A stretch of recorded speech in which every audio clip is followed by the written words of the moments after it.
Bueno, damos inicio a nuestro programa Mujeres conforme al corazón de Dios. Continuamos con esta serie de nuestro estudio acerca del libro Mentiras que las mujeres creen y la verdad que las hace libres.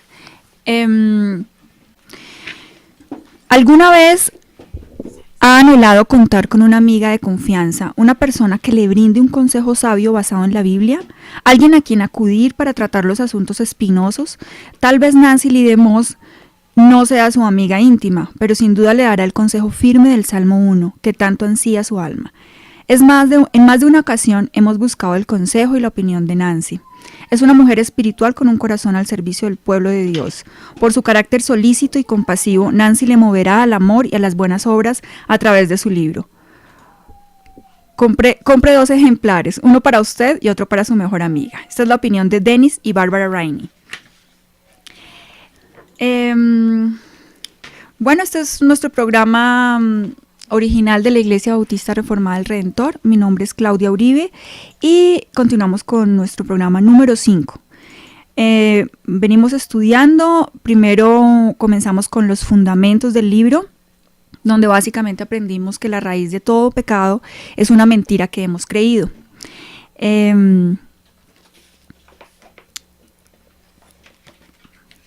También estudiamos cómo pasamos del engaño a la esclavitud.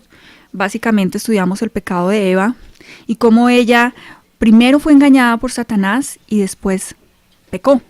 Es decir, estudiamos como ese proceso en el que primero escuchamos una mentira, meditamos en la mentira, creemos la mentira y luego obramos conforme a esa mentira.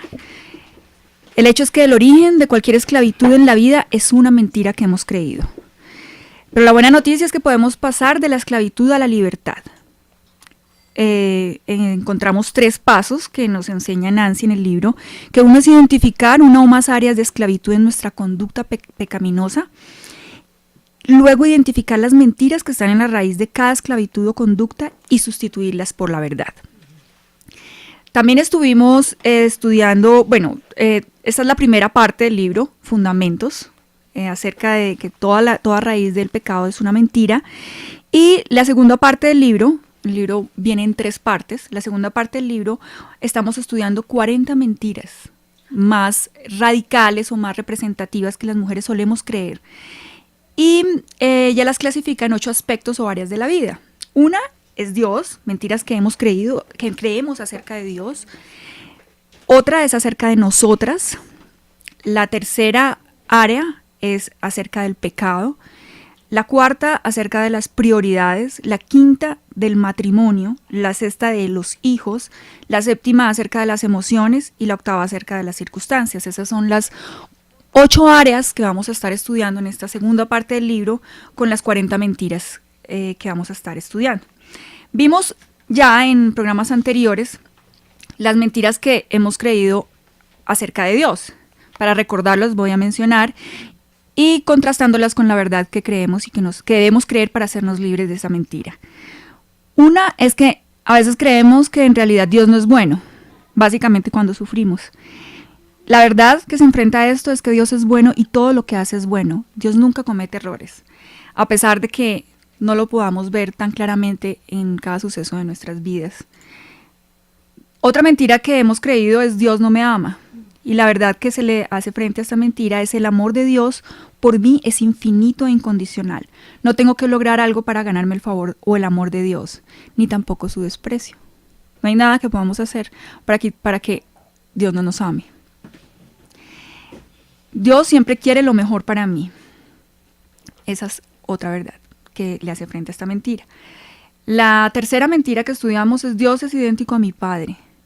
La verdad que le hace frente a esta mentira es que Dios es idéntico a lo que Él ha revelado de sí mismo en su palabra. Dios es infinitamente más sabio y amoroso que cualquier Padre celestial. La cuarta mentira que estudiamos es que cualquier Padre terrenal. La cuarta mentira que estudiamos es que Dios no es suficiente. La verdad que le hace frente es que Dios es suficiente. Si lo tengo a Él, tengo todo lo que necesito.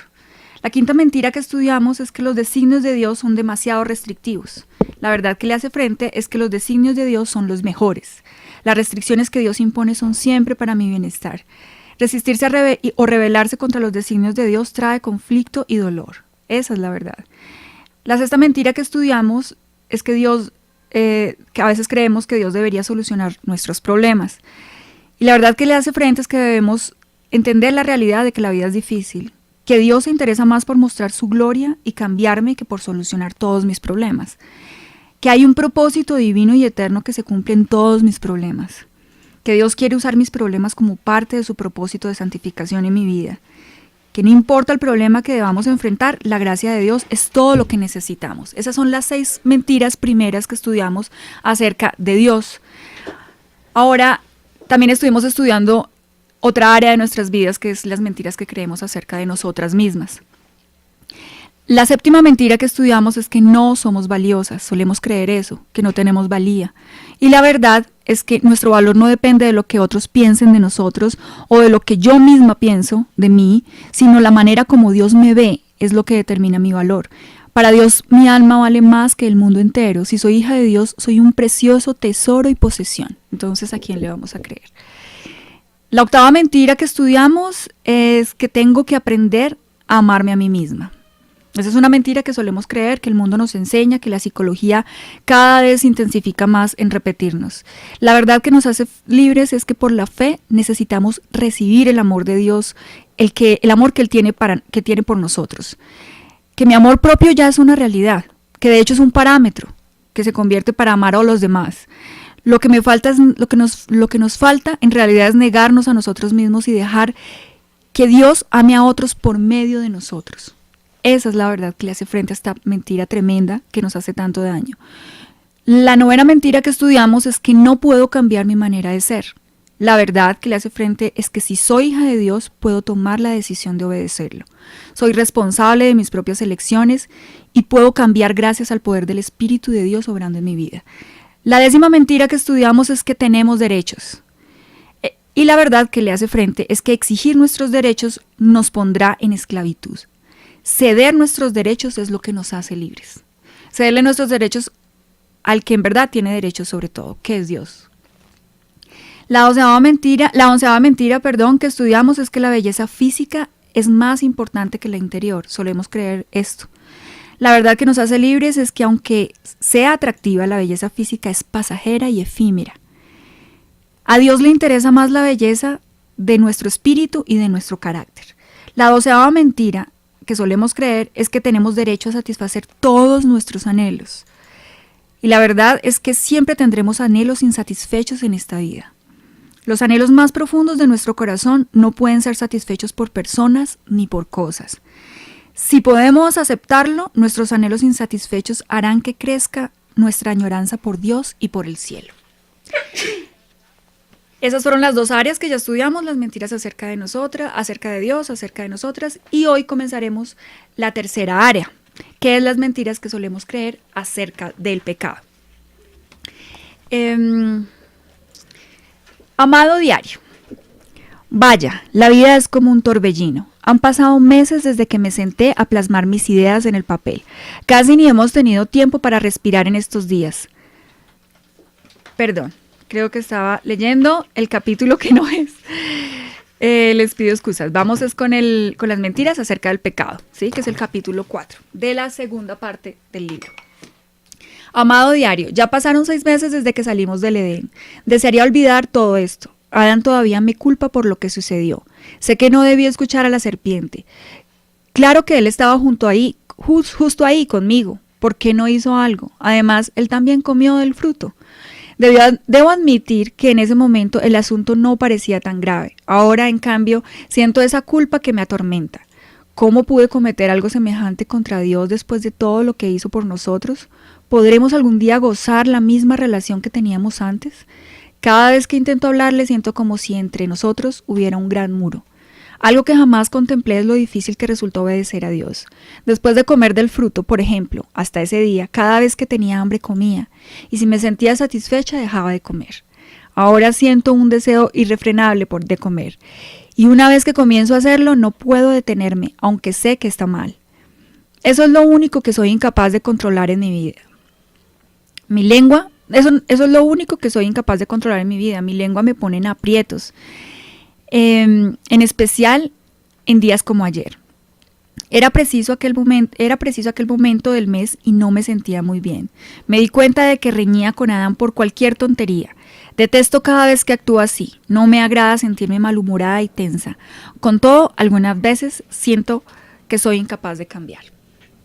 Esto es lo que Nancy presume que debía sentir Eva. Me imagino que Eva también tenía esos días difíciles, ¿no? De cada mes. Bueno, la verdad es que acerca del pecado que vamos a estar estudiando, aquí Nancy nos cuenta un caso de una familia que compra una mascota y decide comprar una serpiente, una pitón de Birmania. La alimentaron, la criaron durante muchos años y cuando ya ella ya no era chiquita, sino ya era una serpiente grande, atacó a su hijo de 17 años y lo mató. Este caso que ella conoce y nos lo cuenta precisamente para hacer como una analogía con el pecado. Y es que el pecado es eso. Es como una fiera que alimentamos, así como esa serpiente finalmente que esperaban, ¿no? ¿Cuál es la naturaleza de la serpiente? Asesinar. Esto nos invita a pensar cuál es la naturaleza del pecado, que consentimos, que abrazamos, que le permitimos entrar a nuestra vida, que lo ocultamos, que lo abrazamos, que lo acariciamos, que lo alimentamos. Y cuando nos damos cuenta, ¿qué esperábamos? Que el pecado nos devora, nos hace esclavas. Esa es la realidad. Nos lleva a la muerte. Nos lleva a la muerte. Esa es la realidad del pecado. Eso, por más que se maquille el pecado, porque de hecho eso es lo que hace Satanás, maquillarlo, hacernoslo ver como no tan feo, el pecado siempre termina por cumplir su cometido, ¿cierto? Esclavizarnos. Vamos a estudiar entonces la 13ª mentira que solemos creer acerca del pecado. Ahora es acerca del pecado, ¿no? Vamos en la número 13. Recuerda que vamos a estudiar 40 de 8 diferentes áreas. La 13, y hablando ahora sobre el pecado, es que puedo pecar y quedarme impune. De hecho, si vamos otra vez y nos remitimos a la historia del huerto, el mandato era claro, no comas, ¿cierto? Y el resultado también era claro, o morirás. El caso es que Satanás sembró en la mujer una duda respecto no solo a la bondad de Dios y a su mandato y a su derecho divino de gobernar sobre la vida de ellos, sino también a las consecuencias, ¿sí? Él rebatió las consecuencias que Dios había establecido y les dijo frontalmente, no moriréis. Todo lo contrario a lo que Dios les había planteado. ¿Quién me ayuda a leer el Salmo 10, 6, 11 y 13? Yo voy a repartir aquí a las hermanas que me están acompañando unos papelitos con los pasajes bíblicos que vamos a estar estudiando para que los vayan buscando y podamos agilizar mejor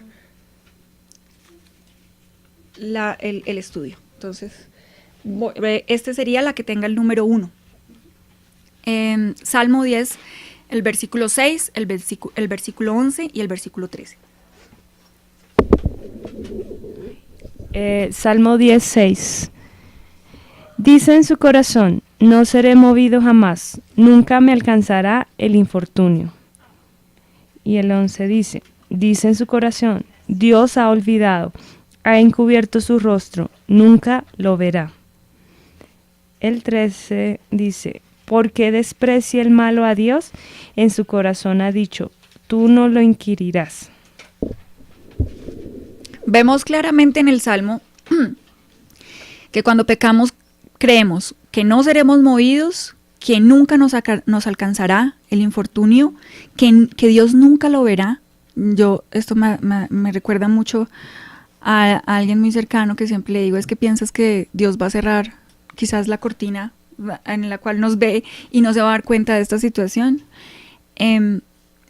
Solemos pensar eso cuando pecamos, que Dios nunca lo verá. Y también solemos creer que no lo inquirirá. El diablo nos hace pensar eso. Quizás como esta mentira, como otras que hemos estudiado antes, no las creemos de manera consciente. Pero la verdad es que sí las creemos, porque si no, ¿qué es lo que nos impulsa a pecar? Si decimos que en el fondo, y es que en el fondo pensamos que quizás vamos a quedar impunes frente a esto. Un ejemplo es cuando queremos comer el segundo postre. Ya estamos satisfechas, hemos comido, hemos disfrutado el primero, pero seguimos. Y no nos detenemos a considerar uno, que en pocas horas nos sentiremos un poco de desagrado, como de llenura y como de malestar estomacal, o que al otro día cuando nos pesemos vamos a quererlo no haberlo hecho, y que quizás si lo seguimos haciendo continuamente vamos a enfermar. Eso solamente para hacer un paralelo con muchos pecados que solemos abrazar. Aquí, en este caso, el libro nos invita a meditar precisamente sobre lo que hacemos cuando pecamos de 3 diferentes maneras. Por ejemplo, el libro nos invita a pensar cuando decidimos entretenernos con la lectura, con una película o algún tipo de entretenimiento que sabemos que no está bien, que trae mensajes que no le vienen bien a nuestra mente. ¿Por qué lo hacemos? Porque quizás no nos detenemos a pensar en las consecuencias. Quizás hacemos como Eva, pensamos que no va a haber consecuencias, que no va a pasar nada. En este caso, nos invita a meditar que podemos perder la sensibilidad de nuestra conciencia cuando estamos viendo de la manera en las cosas con las que escogemos divertirnos. Perdemos la sensibilidad a la conciencia de pecado y empezamos a tolerarlo. Aumentamos nuestro deseo de pecar, tampoco nos detenemos a pensar que esto dispone nuestra mente a pensar como el mundo piensa realmente. Esto nos forja una idea de la sexualidad que no es bíblica y además que hace que quienes nos rodean, hijos, nietos, familiares, se contaminen con todo esto también. Es sencillo, algo tan sencillo como eso, como una película, ¿cierto? También en otro aspecto, es cuando decidimos guardar rencor hacia alguien, hacia alguna situación que nos ha causado un dolor muy profundo. Y es, no nos detenemos a pensar que ese rencor nos va a hacer perder la cordura, que nos va a hacer ser infelices y volubles, que nos va a causar malestares físicos, que vamos a enfermar, porque muchas enfermedades tienen causa en el odio, en el rencor, que nos impedirá experimentar el perdón que Dios tiene para darnos y para que nosotros demos a los demás. Y nos hace insoportables, nos hace que la gente no quiera estar con nosotros. También nos pone otro ejemplo cuando alguien se acerca demasiado a un hombre que es muy amable y atento, pero que sabe que es casado y que esa misma persona está casada. Entonces, es porque seguramente, ¿qué le puede mover a una mujer que es casada a acercarse a un hombre casado solo porque es amable, atractivo? Seguramente no se ha sentado a pensar en esto, en que va a sembrar semillas de infidelidad en su mente y en su corazón. Que el hecho de que se esté fijando en otra persona, la mente empieza a crear fantasías que son insuperables por cualquier ser humano. Es decir, su esposo va a ser poco al lado de esas fantasías. También no se detiene a pensar la destrucción de su matrimonio, de sus hijos, que seguramente esto lo va a llevar seguramente se va a separar si esto se lleva a feliz término y que va a perder a su familia política, a sus hijos, a su esposo.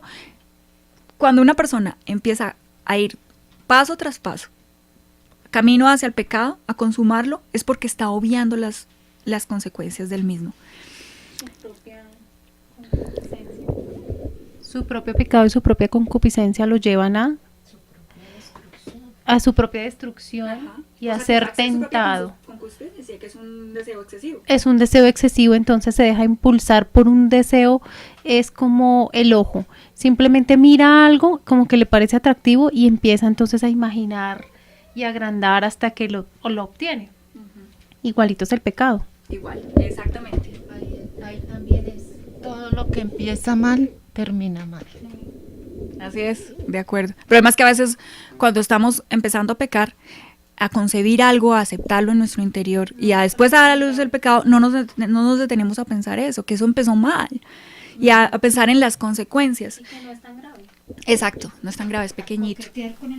Lo que pasa es que como es una mentira tan dulce, pensamos que es algo bonito y que nos está endulzando el oído, pero es una mentira que simplemente nos va endulzando el oído. De hecho, esa es la mentira que Satanás nos hace creer, que el pecado es divertido, seguro, inocente, insignificante, que es nuestro derecho legítimo, que es inevitable y que es deseable. Pero la verdad es que el pecado es peligroso y destructivo y conduce a la muerte, que cosechamos de lo que sembramos, que cada elección que hacemos en el presente traerá consecuencias en el futuro y que si jugamos con fuego nos vamos a quemar. El pecado, siendo consumado, da luz a la muerte. Muchas veces no nos detenemos a pensar en esto. Precisamente, como nos decía Jamie, los placeres del pecado es lo único que nos mueve. Pecar y quedar impunes es algo que nos atrae, que nos hace, es una mentira que solemos creer. Pero no solo esto, sino también, eso no solamente es lo que nos mueve a pecar, sino el gozar de ciertos beneficios cuando pecamos. ¿Se goza de ciertos beneficios cuando pecamos? ¿Qué creen ustedes? No hay beneficios para mí. Temporales, son temporales. Alguien, O sea, hasta el momento pienso que estoy feliz, Son ilusiones. pero son cosas que pasan rápido y vuelvo a la realidad. exactamente. Recordemos, por ejemplo, cuando en el huerto, volvámonos a ese momento. Seréis como Dios sabiendo el bien y el mal. Las consecuencias no importan, ¿cierto? El placer y los beneficios que se disfrutan por hacerlo a su manera valen la pena. La verdad es que si nosotros no creyéramos que sacamos un provecho del fruto del pecado, ¿qué es lo que nos mueve entonces a pecar? Debe haber algún provecho temporal. Un provecho, pero que es temporal, como nos dice Jamie. Mucha gente, y aquí una situación que creo que cree mucha gente en el mundo. Un romance puede ayudarte a superar un matrimonio frustrado y en algunas ocasiones llenarte de valor necesario para abandonar uno. Estoy segura que aquí hay muchas mujeres, muchas. En un sentido, Satanás tiene razón, porque el pecado sí tiene resultados positivos, temporales, pero positivos.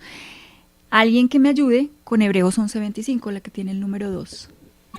Hebreos 11:25. Escogiendo antes ser maltratado con el pueblo de Dios que gozar de los deleites temporales del pecado. Estamos hablando de la historia de Moisés. Cuando Moisés no se queda en la casa del faraón, viviendo como hijo del faraón, con los beneficios de ser hijo del faraón. Yo no imagino cómo sería eso, ser hijo del faraón de Egipto en esa época. Tengo entendido que era uno de los imperios más lujosos, debía ser una cosa impresionante. Pero él no, ¿me repites? Hebreos 11:25, escogiendo antes ser maltratado con el pueblo de Dios que gozar de los deleites temporales del pecado. O sea que el pecado tiene deleites temporales. Esa es una realidad. ¿Sí? El pecado sí tiene deleites temporales. Yo no imagino haber sido Moisés y ser hija del faraón y tener que irme a hacer toda una serie de cosas como las que tuvo que hacer Moisés, tan difíciles, ¿cierto? Tan difíciles, y obviamente le planteaba deleites, porque el pecado plantea deleites.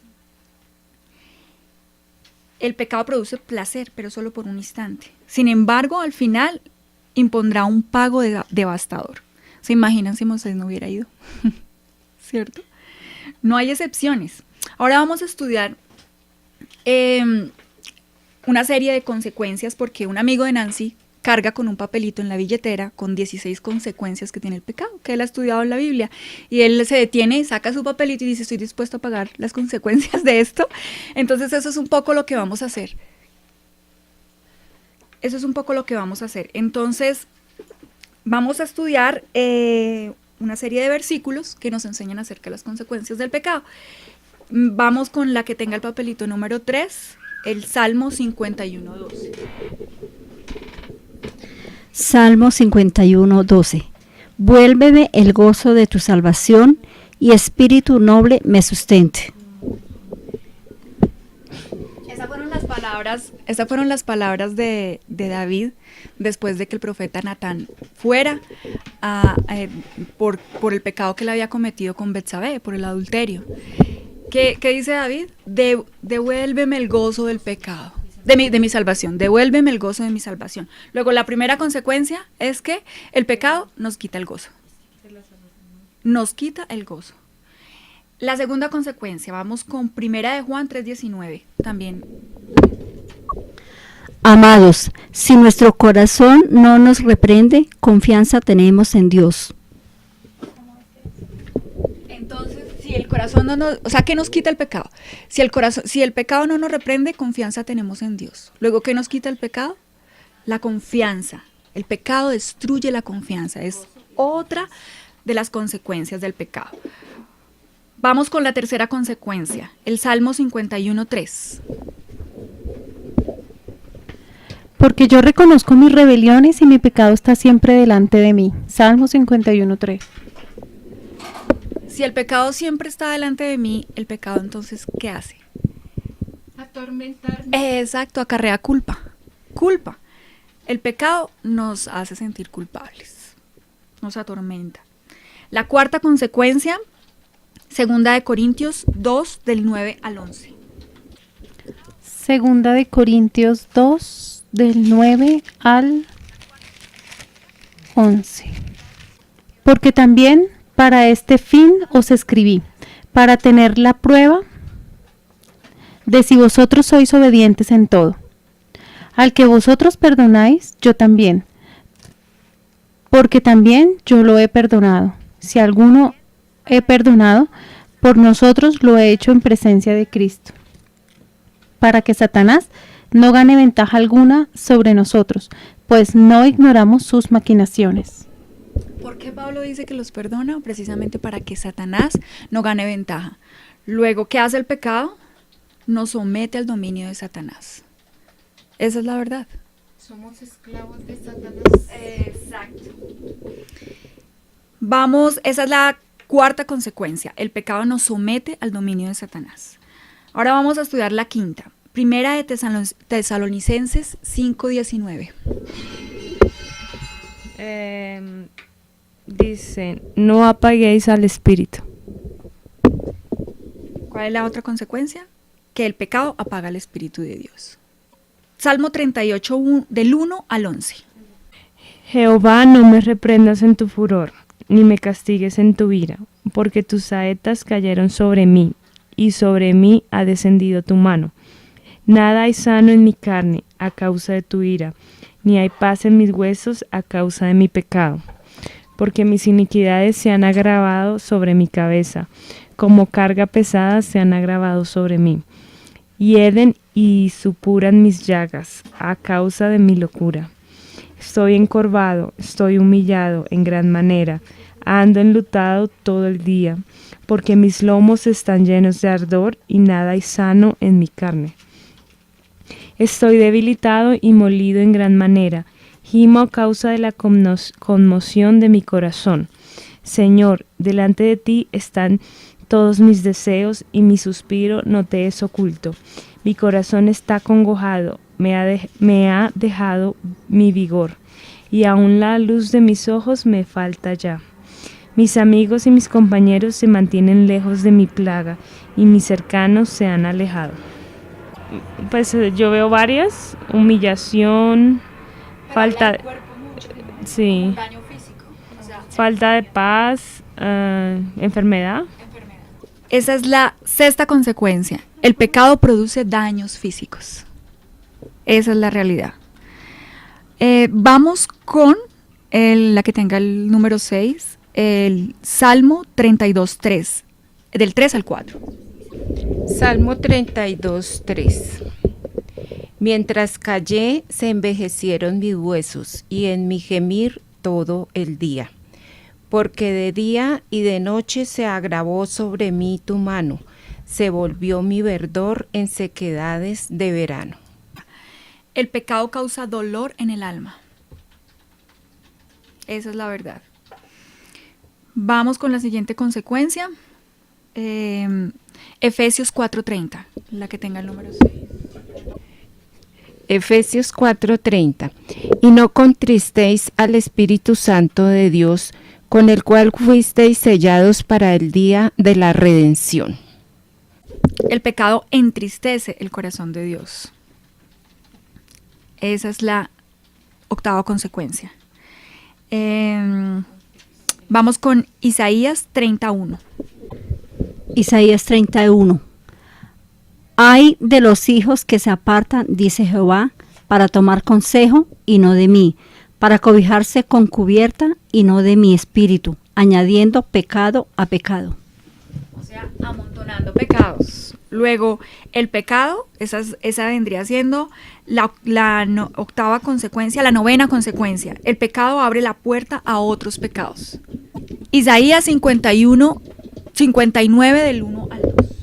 He aquí que no se ha acortado la mano de Jehová para salvar, ni se ha agravado su oído para oír. Pero vuestras iniquidades han hecho división entre vosotros, y vuestro Dios y vuestros pecados han hecho ocultar de vosotros su rostro para no oír. ¿Qué han hecho los pecados? Nuestras iniquidades, división entre nosotros y Dios. Luego, la décima consecuencia que podemos estudiar del pecado es que el pecado rompe la comunión con Dios. Vamos con Proverbios 28:1. Proverbios 28:1. Huye el impío sin que nadie le persiga, mas el justo está confiado como un león. ¿Qué hace el impío? Huye. Luego, el pecado produce temor, ¿cierto? El pecado acobarda. Vamos con, esa es la número 11, consecuencia, el pecado produce temor. Ahora vamos con la 12, Juan 8:34 y Romanos 6:16. Juan 8:34. Jesús les respondió, de cierto os digo que todo aquel que hace pecado, esclavo es del pecado. Romanos 6:16. ¿No sabéis que si os sometéis a alguien como esclavos para obedecerles, sois esclavos de aquel a quien obedecéis, sea del pecado para muerte o sea de la obediencia para justicia? Luego la consecuencia número 12 claramente la vemos, el pecado esclaviza, ¿cierto? Lo que tenemos que hacer es como hace el amigo de Nancy. No sé si cargarlo en una lista en la billetera, pero deberíamos analizar siempre si estamos dispuestos a acarrear con las consecuencias del pecado. Dejar de seguirnos mintiendo acerca de que vamos a quedar impunes con eso. ¿Qué es lo que sucede muchas veces y por qué lo hacemos? A pesar de que hemos leído esto quizás varias veces, hemos meditado en esto varias veces. La verdad es que suceden, digamos, las consecuencias del pecado no siempre son instantáneas. De hecho, suceden 3 escenarios. Uno, que puede verse en meses o en años más tarde, ¿cierto? No las vemos de manera inmediata. 2, que lo puede ver la generación siguiente. Eso sí que lo vimos mucho cuando estudiamos el Antiguo Testamento, ¿cierto? David. Uh-huh. Cómo lo veían en la siguiente generación, cómo se vuelven un parámetro de pecado en la vida de los hijos. Y la tercera, el tercer escenario que se puede presentar es que no tengamos que enfrentar las consecuencias sino hasta que estemos ante el trono de Dios en el día del juicio, ¿cierto? Estos 3 escenarios, que quizás hace meses, años, que quizás sean la próxima generación, que quizás sea hasta el día del juicio, como que nos mueven a creer que vamos a quedar impunes, ¿cierto? Esa es la razón por la que muchas veces persistimos en pecar, porque creemos que en verdad vamos a ser libres de las consecuencias. Eso es lo que nos enseña la Biblia, de hecho, porque nos dice, por cuanto no se ejecuta luego sentencia sobre la mala obra, el corazón de los hijos de los hombres está en ellos dispuesto para hacer el mal. Eso nos lo enseña Eclesiastés 8:11. Te lo repito, por cuanto no se ejecuta luego sentencia sobre la mala obra, o sea, instantáneamente, luego, el corazón de los hijos de los hombres está en ellos, el corazón de los hijos de los hombres está en ellos dispuesto para hacer el mal. El hecho de que no las vemos de manera inmediata. Pero hay propósito, Dios tiene un propósito cuando demora la retribución divina al darnos tiempo para, darnos tiempo para arrepentirnos. Misericordia quiero. El Señor es paciente para con nosotros, no queriendo que ninguno perezca, sino que todos procedan al arrepentimiento. Esto parafraseando 2 de Pedro 3:9. Con todo, habrá retribución. Siempre habrá, la retribución vendrá, sea que tarde meses, años, sea que sea en otra generación, sea que sea en el juicio, pero vendrá. Esa es la verdad. Entonces, ¿quién me colabora con la que tenga el número 9? Eclesiastés 8:12. Aunque el pecador haga mal 100 veces y prolongue sus días, con todo yo también sé que les irá bien a los que a Dios temen, los que temen ante su presencia. Y el que dice 12:3, el fin de todo el discurso oído es este: teme a Dios y guarda sus mandamientos, porque esto es el todo del hombre. Porque Dios traerá toda obra a juicio juntamente con toda cosa encubierta, sea buena o sea mala. Esa es una realidad, que habrá retribución. Sea que nos demoremos en verla o no, habrá retribución. Entonces, frente a la mentira que hoy estudiamos, estamos estudiando acerca de esa área del pecado que solemos creer, que pecaremos y quedaremos impunes. ¿Cuál es la verdad que nos hace libre de eso? Es que inevitablemente, impajaritablemente, será retribuido. Será retribuido. Y por eso es que quizás en el día del juicio los creyentes vamos a entender por qué es satisfecho la obra de Cristo, por qué era necesaria, por qué es suficiente. Porque vamos a tener que hacer frente a todas estas cosas, ¿cierto? Esa es la verdad. Entonces, la verdad que le hace frente a esta mentira es que habrá retribución, que el día de la retribución vendrá. ¿Sí? El día de la retribución vendrá. Esa es la verdad que nos hace libres frente a esta mentira. Esa es la mentira número 13. Vamos con la siguiente mentira, que es la número 14. En realidad, mi pecado no es tan malo. Esto es como, otra vez nos devuelve al huerto, ¿no? Porque en verdad uno, de hecho, ve memes en las redes donde se burlan de la situación cuando Adán y Eva comen del fruto prohibido. Parece una tontería, pero lo fue. Mira cuánta consecuencia generó. Yo pienso que ahí también hay mucho simbolismo en el hecho de que nos parezca tonto. Y es que hoy tenemos un decálogo de mandamientos. Ella tenía uno. Parecía tonto, era el único árbol que no podía comer de su fruto. Y eso fue lo que hizo. Entonces, no hay pecado pequeño. Vamos a estudiar eso. Aquí, Nancy nos cuenta que quizás cuando una persona crece en un hogar saludable o dentro de una iglesia saludable, nunca vaya a caer en pecados como la prostitución, o es muy difícil que algo así suceda, como un aborto, como el homosexualismo, o como blasfemar o desfalcar una empresa donde se trabaja, o el divorciarse de su cónyuge. Seguramente si hay unos buenos parámetros morales no se caigan en ese tipo de pecados. Pero mira, siempre solemos desclasificarlos, ¿no? Este tipo de pecados. El punto es que a veces pensamos que solamente son debilidades, equivocaciones, cosas como malgastar el tiempo, ¿cierto? Me parece una tontería, ¿no? Malgastar el tiempo, justificar nuestras acciones, hablar demasiado. Aquí cuando pensaba y estudiaba para esto, pensaba justificar nuestras acciones.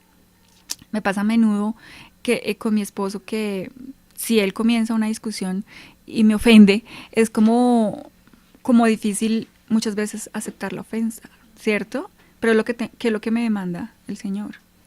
Que la sufra. Me ofendió, sí, sufra la ofensa. Pero a veces uno reacciona y responde. ¿Y qué hace? Justificar, pero es que él me ofendió primero, ¿cierto? A veces hablamos demasiado. A veces comemos en exceso, tenemos una lengua viperina, un espíritu criticón, derrochamos, abrigamos temores. De ahí, ¿no?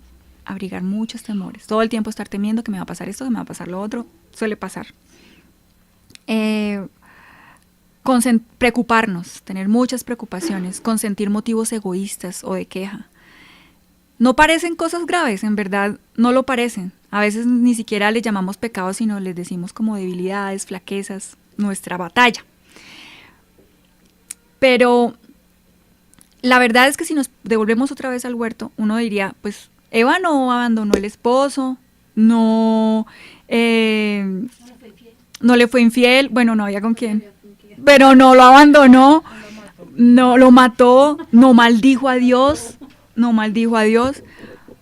¿Qué hizo? Le pegó un mordisco a un fruto. ¿Quiénes somos nosotros para decir que era un pecadillo? O que fue un error sencillo. ¿Por qué es pecado? Pues porque Dios le dijo que no lo hiciera.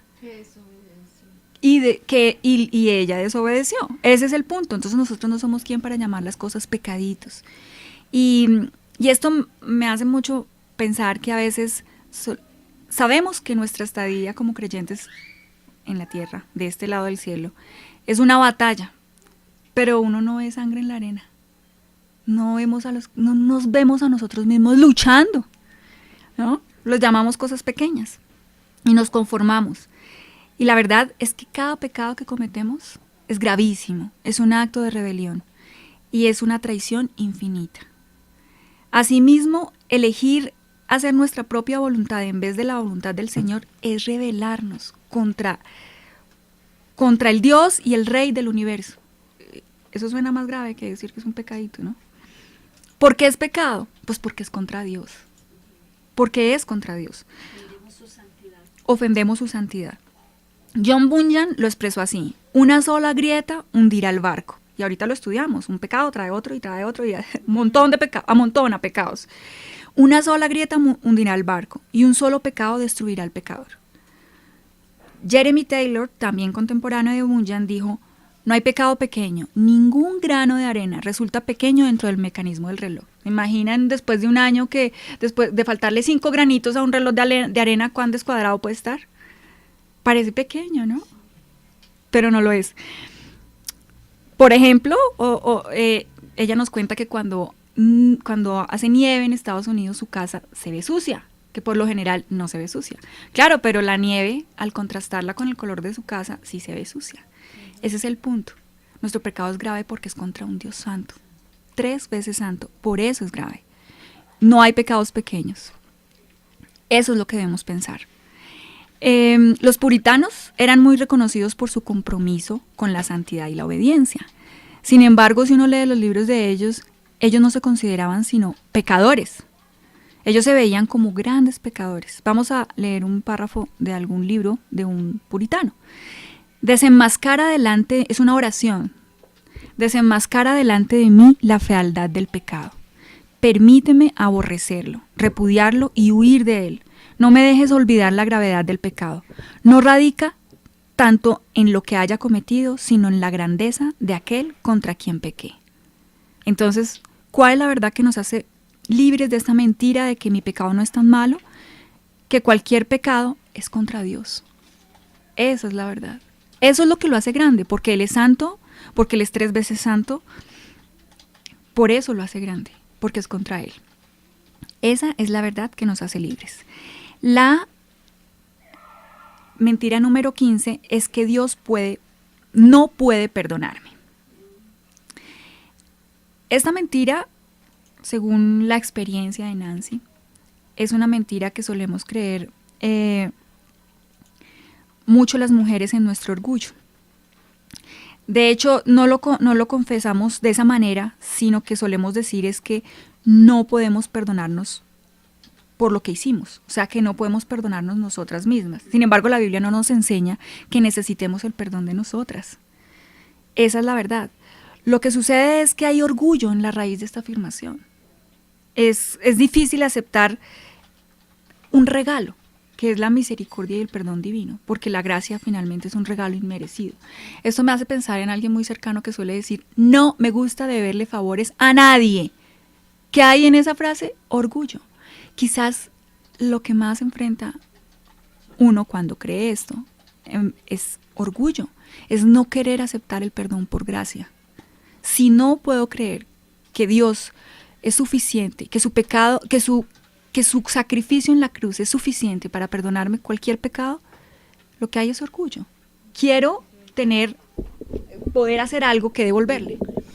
En mi caso, a mí me pasa que cuando cometo una falta que considero muy grave, Entonces, más que pensar Dios no me puede perdonar, sino pienso que, no sé, Dios me perdona de una manera religiosa si yo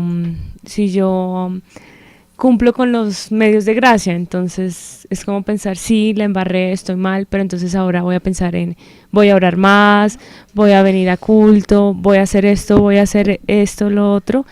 Entonces es como pensar que Dios me puede perdonar de una manera religiosa, y ahí pues se olvida la gracia.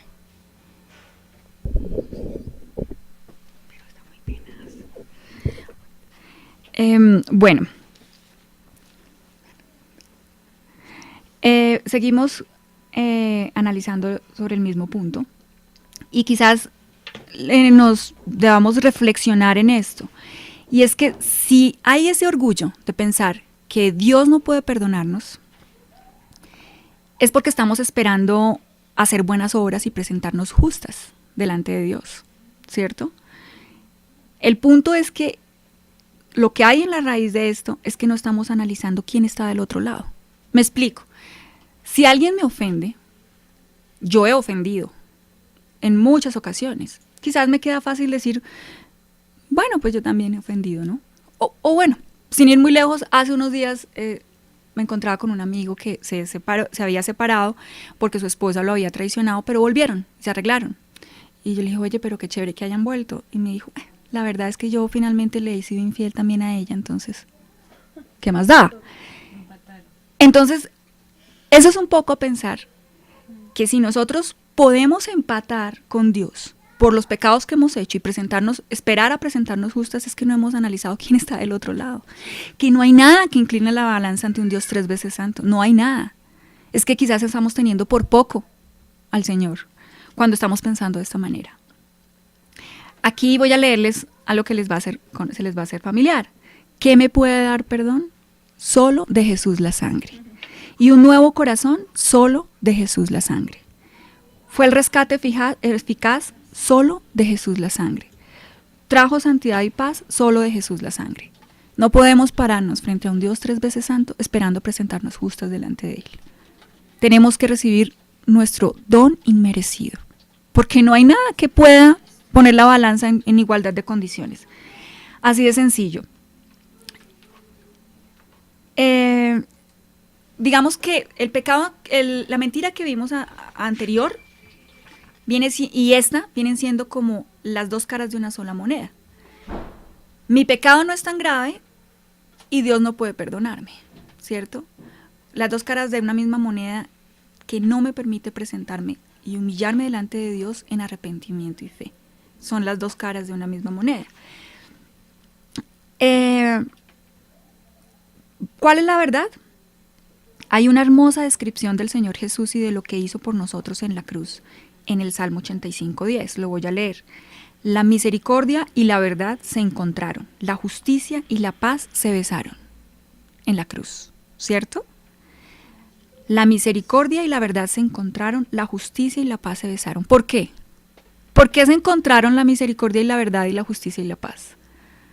Porque Cristo llevó la culpa. Ahí estaba la justicia. Ahí estaba la justicia.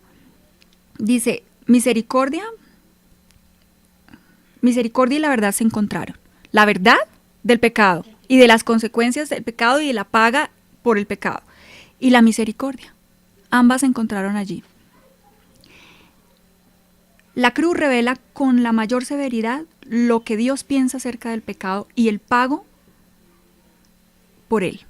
Luego, si pensamos que yo pequé y puedo esperar hasta empatar y presentarme justa delante de Dios, debo ir a la cruz y ver cuál es la paga por el pecado.